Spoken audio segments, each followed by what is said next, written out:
搅局南海的不只是美菲，澳大利亚也要入局。解放军直接摊牌，南海划定禁区。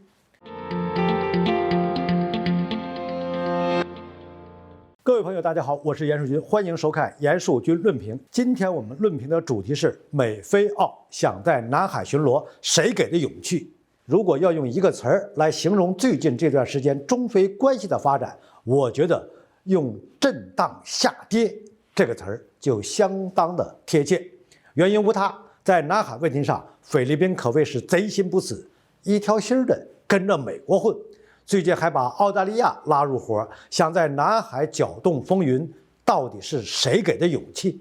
就在几天前，澳大利亚国防部长马尔斯跟随美防长的步伐到访菲律宾，与菲律宾代理防长加尔维斯会谈，谈什么？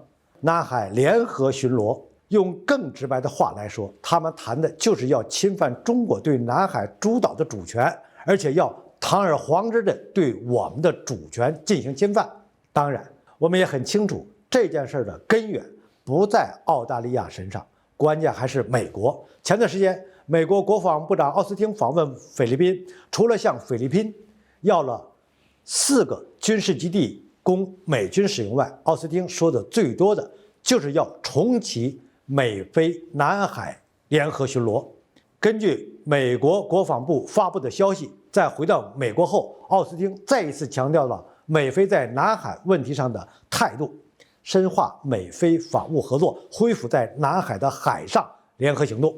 不止如此，在奥斯汀访菲结束后，美军司令部迈克尔·吉尔代还与菲律宾海军总司令托利比奥·阿达奇中将和菲律宾军事参谋长安德烈斯·森蒂诺将军举行会谈。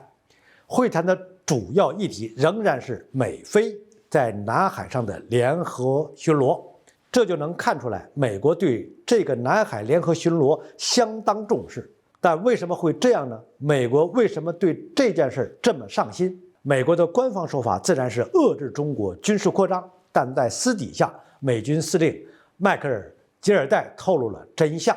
鉴于菲律宾靠近台湾及周边海域，如果与中国发生冲突，菲律宾的支持将成为关键。也就是说，美国拉拢菲律宾、拉拢澳大利亚打南海牌的根本目的，还是为了台海局势而服务的。而从这个角度来看，菲律宾和澳大利亚一样，在美国看来都是急先锋，甚至说是炮灰般的存在。在我们看来，美国弄出这一堆事儿，不管是为了搅乱南海，还是为了搅乱台海，本质上都是对我国主权的侵犯，我们一概不答应。所以我们看到，就在美国搬弄是非，拉拢菲律宾、澳大利亚，搅动南海局势的时候，解放军直接发布了航行警告，在南海划定禁区进行军事演习。既然你们非要在南海搞事情，那我们就摊牌了。你敢来，我们就敢打，自己看着办。最后还想说一句，我们跟菲律宾和澳大利亚的关系，从这2年看是非常曲折的。尤其是这2个国家经历执政政府的换届之后，很多朋友就看不清楚他们对中国的态度，对菲律宾和澳大利亚仍然抱有幻想，觉得他们存在着弃暗投明的可能。要我说，这些朋友真得醒醒了。不管是菲律宾还是澳大利亚，只要他们在安全领域对美国有依赖，那亲美反华就是常态。杜特尔特那就是个特例，我们不能奢望这样的特例再次出现。所以在面对这些国家的时候，就得端正心态，放弃一些不切实际的幻想，该打就得打。好，本期的话题就论评到这里，我们下期见。